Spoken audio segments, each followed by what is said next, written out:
This podcast is brought to you by the School of Advanced Study, University of London.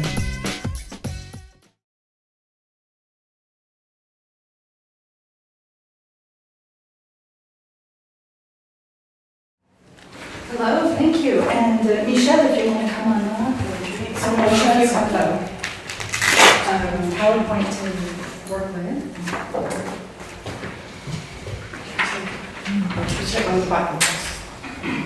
Okay, so welcome to the first panel, titled Intertextuality and Autotextuality, Intertextualité et Autotextualité. Our first speaker is Michel Bachod-Boshkovich, who is professeur en études françaises at Eastern Connecticut State University in the United States. Sa recherche porte principalement sur les écrivaines contemporaines. À ce jour, elle a publié beaucoup d'articles et 4 livres. Je suis impressionnée. Un passé contraignant, Double Bind et Transculturation en 2000 sur Annie Ernaux, Agota Christophe et Farida Belgoul. Deuxième livre, Linda Lay, L'écriture du manque, publié en 2006. Annie Ernaux, De la perte au corps glorieux, publié en 2011. Et Paroles d'auteur jeunesse, autour du multiculturalisme et des minorités visibles, publié en 2013. Elle termine actuellement la rédaction d'un ouvrage provisoirement intitulé « Endeuillé après suicide, études de cas littéraires contemporains ». Et son intervention aujourd'hui s'intitule « Œuvres vives et survivantes ». Merci. Je crois que je vais me lever parce que ça fait un peu... Bon, bah, je suis pas sûre. Bonjour. Yeah, Je vais vite appeler Alex.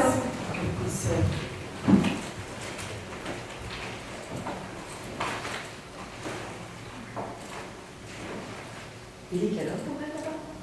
Il est assez tard.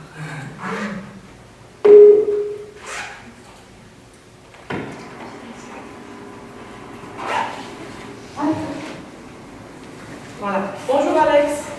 Bonjour Nicolas. Oui, alors c'est le discours de Michel Bachod-Boshkovich qui commence maintenant. Elle va se regarder.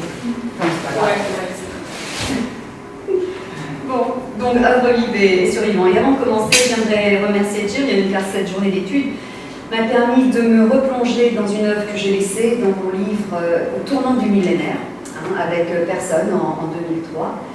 14e livre d'une production qui en compte maintenant 27. Donc 10 ans plus tard, je reviens vers vous pour parler d'œuvres vives parues en 2015. Un roman de survivants, et ce à plus d'un titre et à 2 niveaux, intra- et extra-diégétique. Donc ma communication va se faire en 2 volets, le roman et son auteur. Donc œuvre vive. Œuvre vive ouvre sur l'annonce d'un suicide. Antoine Sorel, écrivain de 45 ans, vient de se défenestrer, laissant pour toute note une feuille volante contenant ses instructions pour son incinération et pour le faire part de décès à publier dans le journal. On se souviendra qu'en 2007 déjà, In Memoriam ouvrait sur l'annonce du suicide de Sola, écrivaine elle aussi, auteure de 4 contes grinçants et d'un ultime roman décrit du plus profond de la dépression mais dont le manuscrit était resté introuvable. Aux grandes dames du narrateur qui avait la certitude que ce texte, je cite, recelait une clé permettant de faire la lumière sur son suicide.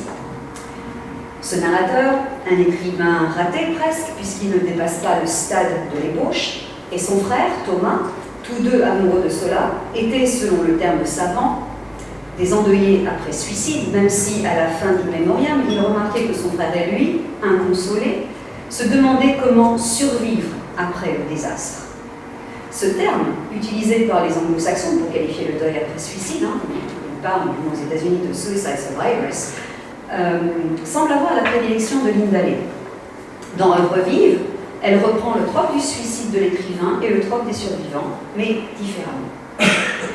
Le suicide d'Antoine Sorel, écrivain peu répandu, est presque un non-événement dans le monde des lettres.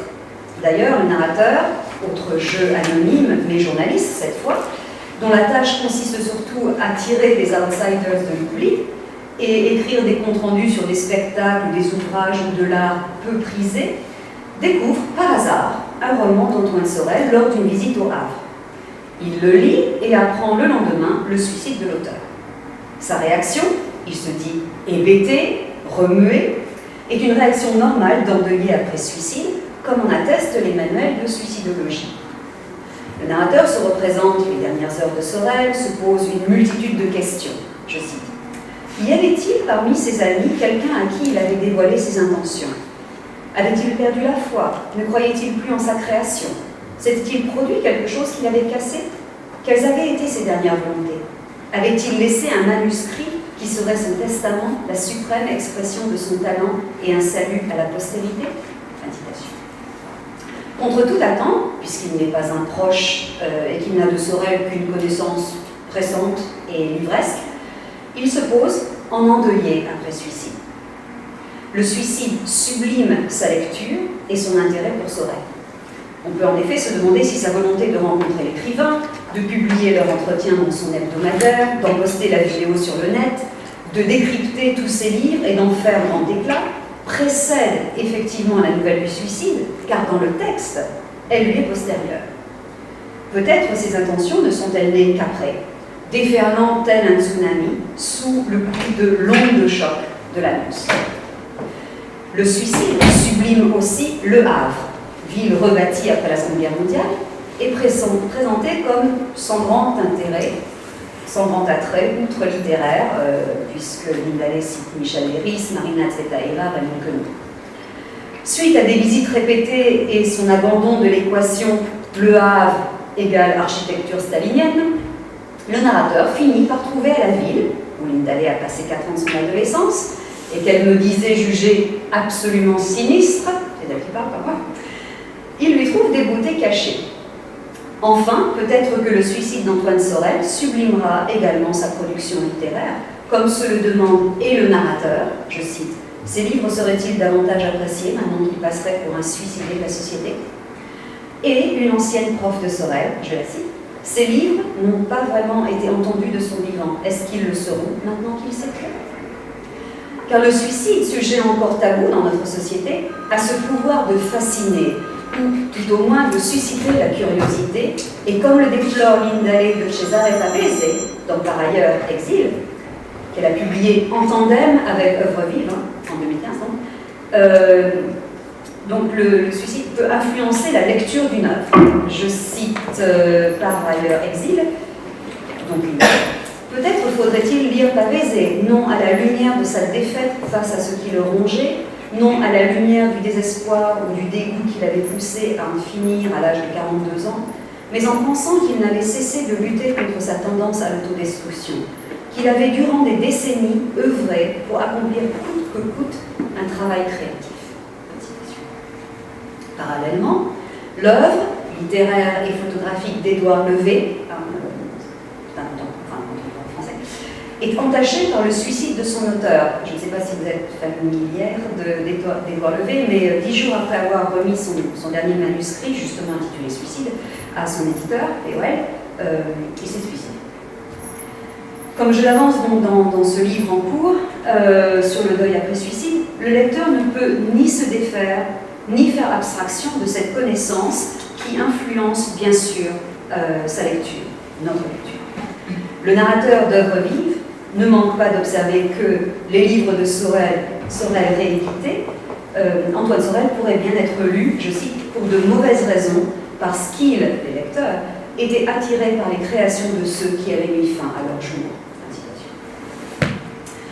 Rendu particulièrement sensible par sa rupture avec Ludivine, une femme mariée avec qui il entretenait depuis de nombreuses années une liaison, et par l'annonce du suicide de Sorel, le narrateur, après avoir déniché chez un bouquiniste une interview et une lettre ouverte de Sorel, aux intellectuels qui fricotent avec les politiciens, fait passer une annonce dans le journal local afin d'entrer en relation avec des témoins susceptibles de lui fournir des renseignements sur l'écrivain.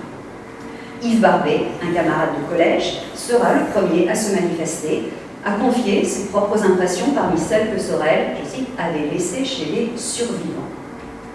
De fil en aiguille, d'amis en membres de la famille, en ex-femme ou maîtresse, se dessine le portrait d'Antoine Sorel, auteur donc de 8 romans, dont ne sont donnés ici que les titres. Avec cela, dans une mémoire, on avait une petite description, ici, il n'y a que les titres. Donc ces romans d'Antoine Sorel sont parus chez des éditeurs obscurs ou qui ont fait faillite. Ce personnage finalement principal, mais dont la voix est aussi absente du roman que l'était celle de Zola dans In Memoriam, a quitté la maison à 18 ans, est allé de petit boulot en petit boulot, de l'appartement de l'un à la turne de l'autre, a vécu au crochet d'autrui, sa femme, ses frères, et est devenu alcoolique. Ces survivants se divisent en 3 groupes. Le premier compte ceux qui ont pour lui de l'affection et de la compassion, mais ne semblent pas affectés outre mesure, donc Barbé, le camarade d'enfance, Nguyen, qui lui avait servi de guide pendant son voyage au Vietnam, Annie Lenoir, qui avait pensé écrire un mémoire sur lui, et Frédéric Dambre, sa dernière éditrice. Dans le deuxième groupe, on trouve ceux qui sont visiblement affectés par son suicide. Damien Léger, un ami de lycée qui a publié dans sa revue les premiers textes de Sorel, Jean, le frère de Sorel, qui se rappelle leur enfance, qui envoie aux journalistes rectification, clarification, et, je cite, qu'il implore de ne pas ternir la mémoire de son frère, mais qui est persuadé, je cite encore, que personne n'aurait pu empêcher Sorel de s'en aller à 45 ans.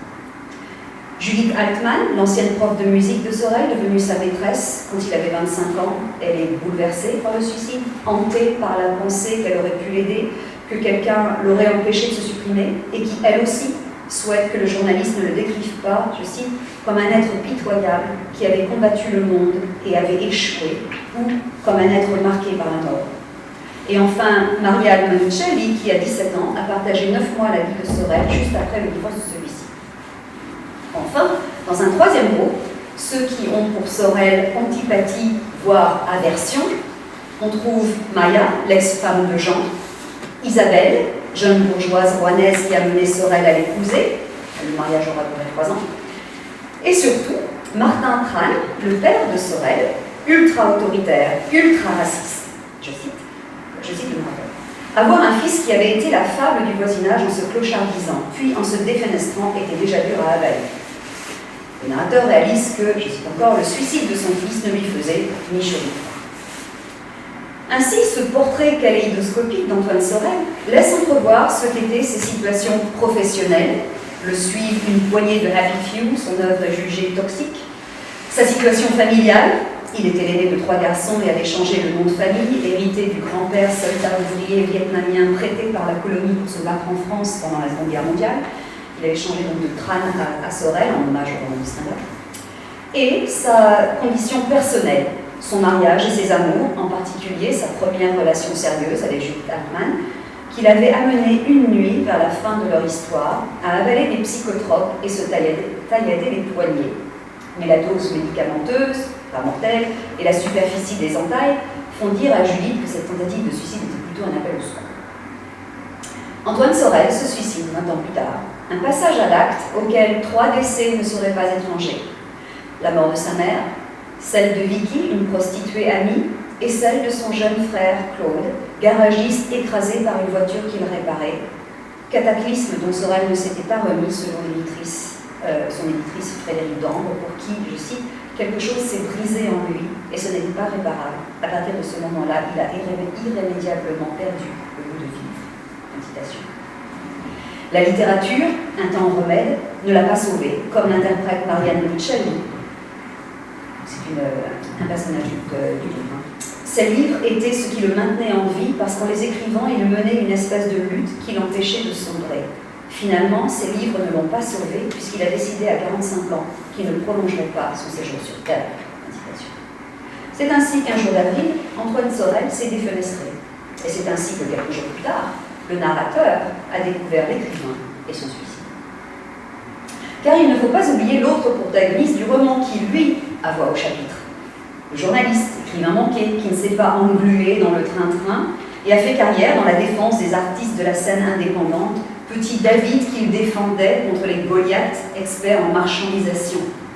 Antoine Sorel est un tel David et le journaliste n'aura de cesse d'œuvrer à le réhabiliter. Je cite, « J'avais fait le pari de réparer ce qui m'apparaissait comme une injustice, le relatif insuccès qu'avait connu Antoine Sorel de son vivant, en écrivant sur lui de telle manière que ceux qui ne l'avaient pas lu se reprocheraient leur incuriosité et que ceux qui avaient méjugé de lui battraient leur coude. Il s'emploie alors à le ressusciter, le faire revivre lui redonner vie, le faire renaître. Donc on trouve tous ces 4 différentes versions de cette idée. En contrepartie, écrire sur cette sorte de frère aîné l'aiderait à franchir un cap dans sa propre vie. La mission qu'il s'est impartie s'avère toutefois plus ardue qu'il ne pensait. Dans un premier temps, il est dans l'incapacité de réécouter l'enregistrement de Martin Tran parce que saisi par un sentiment d'accablement. Ensuite, alors qu'il commence à retranscrire l'entretien avec Barbet, il est gagné par un terrible engourdissement qui le force à fermer son ordinateur après avoir tapé 2 paragraphes. À plusieurs reprises, il commence la rédaction de son livre sur Sorel, passe des heures à fignoler ses paragraphes avant de supprimer tout ce qu'il vient d'écrire. Insatisfait du ton qui n'est pas juste. Dans un mouvement qui n'est pas sans rappeler le narrateur d'In Memoriam, qui, son livre sur Zola à peine écrit, si vous vous souvenez, le brûle. Le journaliste d'œuvre vive peut écrire, mais pas sur Sorel. Et son livre relève autant de l'impossible que le tombeau de Zola dans In Memoriam. Il est aux prises avec le doute quant à ses propres qualités littéraires et quant à la nature de ce livre. Devrait-il le mener à la première personne, au risque de peindre de Sorel un portrait arrangé, selon les témoignages qu'il choisirait de garder ou pas? Ou devrait-il faire de Jean Tran le narrateur du récit et donc un roman? Il n'est sûr que de 2 choses. Premièrement, ce livre sera un livre d'hommage, comme on était d'ailleurs pour Lindale dans Tu écriras sur le bonheur, et Marina Tsvetaeva, Comment ça va la vie, puisqu'elle avait confié à Sabine Loussif, je cite Lindale, « J'aime rendre hommage à des écrivains qui m'ont procuré des moments de bonheur. Ces 2 livres sont des exercices d'admiration. » Deuxièmement, le narrateur est porté par ses interlocuteurs, du moins certains d'entre eux, et leur foi en lui et se sont investis d'une mission, un autre terme que Lindale utilise pour elle-même. Je la cite. « C'est peut-être un peu présomptueux, mais je me sens cette mission de recueillir les vies naufragées, même si mon embarcation n'est pas toujours sûre. » Comme dans In Memoriam, il n'y aura pas de livre, à moins que ce ne soit celui qu'on a en main, narré à la première personne. Au terme du roman, le journaliste, animé d'un nouvel élan, décide de ne plus atermoyer et s'apprête à le rédiger. Cependant, il a si souvent hésité, commencé, supprimé, recommencé, qu'il est légitime de douter du succès de son entreprise. S'il n'y a au final aucun livre sur Sorel, le narrateur n'a toutefois pas totalement échoué dans sa mission. En effet, son enquête a mené à la réédition de luxe d'un des livres de Sorel et à la publication d'un inédit retrouvé par Jean Tran. Et l'ensemble des œuvres de Sorel sont, à la fin du roman, en cours de réédition. Il a donc, au moins en partie, tenu promesse et a donné un deuxième souffle, une deuxième vie, à cet écrivain qui n'a jamais attendu aucune reconnaissance, qui s'est toujours moqué d'avoir du succès. Malgré lui-même, Antoine Sorel a fait œuvre pérenne. C'est le journaliste qui lui assure renommée et postérité, comme en atteste en cours de roman l'apparition de l'adjectif sorélien. Il parle d'être un sorélien. Il parle de l'œuvre ou des œuvres soréliennes. Il parle aussi du pessimisme sorélien. Donc il lui assure cette postérité malgré l'absence de son livre qui devait justement s'intituler « Œuvres vives ». Un terme emprunté au lexique maritime puisque les œuvres vives sont, je cite Lindale dans Œuvres vives, la partie de la coque immergée dans l'eau par opposition aux œuvres mortes, la partie émergée. L'enquête fait passer les œuvres vives d'Antoine Sorel en œuvres mortes tout en amenant un mort à la surface, à la lumière littéraire. Sorel sera sans doute toujours un auteur pour Happy Few, mais il ne sera pas perdu dans les profondeurs de l'oubli qui semblait être, au début du roman, sa destinée. Le journaliste fait figure de charron puisque grâce à lui, Sorel fait, je cite, le voyage vers cet ailleurs qui n'était pas le pays des morts. Ainsi, Œuvre vive n'est pas tant un roman sur le deuil après suicide qu'un texte sur la postérité de l'œuvre, sur l'arbitraire des carrières littéraires dont le destin peut tenir du hasard, comme par exemple un journaliste trouvant un livre au hasard d'une visite. Œuvre vive allie donc mort et vie. Pour Lindale, et je cite une phrase de son entretien avec Karine Schwerner, chaque livre doit permettre ce double mouvement, une mort symbolique et une renaissance. Œuvre vive permet la mort et la renaissance d'Antoine Sorel. Quel effet a-t-il sur son auteur, Lindale? J'arrive à ma deuxième partie qui sera plus courte que la première. Donc Lindale, comme Antoine Sorel, s'intéresse au compositeur allemand Bernd Alois Zimmermann parce qu'il s'était suicidé après avoir composé un requiem pour un jeune poète, on ne peut manquer de relever un nombre assez important de suicidés parmi les auteurs qu'affectionne Lindale. Œuvres vives mentionne Tsvetaeva, Pavese, Paul Celan, Georg Trakl, Gérard de Nerval et Ryunosuke Akitagawa. Dans notre entretien en 2002, elle réfutait être intéressée par la figure du suicidé, mais s'intéressait plutôt à, je la cite, ces personnages qui sont un peu brûlés d'une espèce de désir d'absolu. C'est pourquoi elle crée des personnages aventuriers de l'absolu, comme elle l'a répété à Schwertner. Mon entretien est beaucoup plus récent que le mien.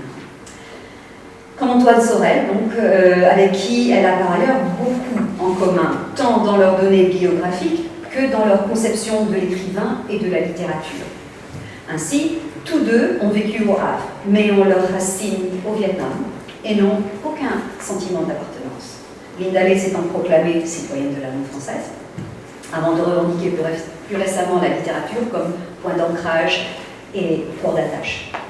Tous deux ont un père ou grand-père déchu ou humilié, une relation problématique avec un parent, Martin Tran, contre qui Sorel s'est formé, sa mère, Big Mother, dans Un enfant que je n'aimerais pas, pour Lindale. Ils sont tous les deux le fruit d'une mésalliance, refusent l'un la paternité, je cite, Sorel se serait plutôt jeté d'une falaise que d'engendrer, l'autre la maternité, comme le rend Armand Moncler, un enfant que je n'aurais pas. Comme écrivains, ils ont le soutien de leur frère ou leur sœur. Tous deux regrettent leur premier roman, pas suffisamment audacieux pour Sorel, des essais de voix pour Lindale. Tous deux ont préféré des éditeurs moins connus qui, dans le cas de Sorel, ici, prônaient une littérature un brin élitiste. Une citation que vous pourrez appliquer à Christian Dior. Ce qui explique pourquoi tous les deux sont méconnus du vulgaire, mais suscitent un intérêt universitaire. Ils revendiquent l'indépendance de l'écrivain vis-à-vis des politiques et du monde des lettres, Sorel se montrant récalcitrant à l'enrégimentement, et Lindale ayant refusé en 2007 de signer le manifeste sur la littérature monde. Ils ne se réclament d'aucun mouvement, d'aucune secte, et sont ainsi inclassables. Leurs livres se rejoignent encore sur le fond, puisque ce que le journaliste dit de Sorel pourrait tout autant s'appliquer à Lindale. Je cite, il s'était attaché à sonder les marécages où chacun s'enfonçait. Ils sont des professeurs de désespoir, pour reprendre le terme de Nancy Houston, qui a consacré plusieurs pages d'un ouvrage à Lindale.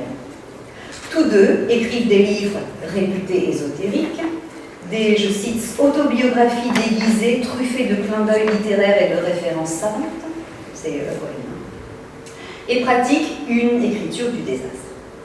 Leurs écrits sont, je cite Avril, des remèdes contre la lassitude de vivre et contre la folie qu'il est. Judith Altman confie au journaliste que Sorel, je cite, avait parfois l'impression de dérailler, il s'échappait du réel, il se contrôlait comme il pouvait, mais sa tête lui jouait des tours. Il était amené à croire qu'il était cerné par des ennemis. Citation. Une paranoïa qui n'est pas sans rappeler voix une crise, une expérience très personnelle de la folie, suite au décès du père, et aussi les atroces hallucinations et les voix que Lindale dit dans Un enfant qui n'aurait pas avoir eu, bien entendu. Après voix, Léa a connu de nouveaux effondrements, des périodes de difficulté qui l'ont amenée à revenir sur la folie. Quant au suicide, elle a confié à Gillian que le fait d'écrire, de créer et d'imaginer des femmes qui se suicident la libère du besoin de faire pareil et l'aide à vivre. Antoine Sorel vient s'ajouter à ces femmes. Œuvre vive s'avère ainsi être également le roman d'une survivante qui a été attirée par les gouffres auxquels elle a résisté et qui en est sortie sauvée et grandie. C'est Lindale qui le dit, sauvée et grandie. Schwertner a dit avoir écrit sur le désir de mort, avec cet espoir insensé qu'en écrivant, je triompherai de la mort, que je viendrai à bout du néant qui me guette, qu'en inventant des personnages qui ferraillent avec la mort, je donnerai un sens à mon aventure terrestre. Le salut a donc une double provenance dans le cas de Lé. Il vient des livres qu'elle écrit et des livres qu'elle lit. C'est pourquoi elle ressent, je la cite, une obligation morale de rendre hommage à ceux qui ont été des soutiens pendant toute mon existence. Ces écrivains, parfois suicidés, qui ont été pour elle les amis des heures difficiles, qui lui ont servi littéralement de garde-fou et l'ont peut-être sauvé du suicide. En cela, elle ne diffère pas tant du narrateur d'œuvre Œuvre vive offre ainsi une réflexion sur la situation de l'écrivain et pose en termes généraux la question de la postérité de l'œuvre. Ce qui inclut bien sûr l'œuvre léesque. On a un adjectif. Tous, autant que nous sommes, travaillons à l'édification d'une somme de textes en œuvre. Les hésitations et les atermoiements du narrateur d'œuvre vive m'ont rappelé les miens, avant que je ne rédige l'écriture du monde. Depuis, beaucoup d'autres critiques ont amené leur pierre à l'édifice léesque que cette première journée d'études, et dommage, vient consommer. Lindale a en 2010 exprimé, je cite, le rêve de former une communauté de gens qui auraient du plaisir à me lire et qui seraient aussi invités à faire connaissance avec des auteurs que j'admire. Nous sommes cette communauté. Lindale est arrivé, Dieu l'a rendu possible.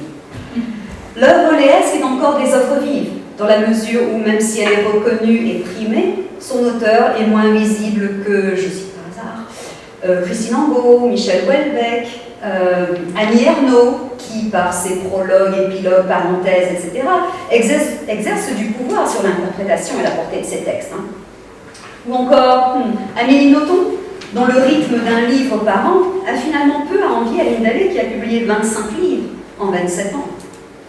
L'avenir nous dira si la pérennité d'une œuvre a aussi à voir avec le port de chapeau et la dégustation de champagne, lors des rencontres avec des lecteurs. Bref, le degré de médiatisation en général.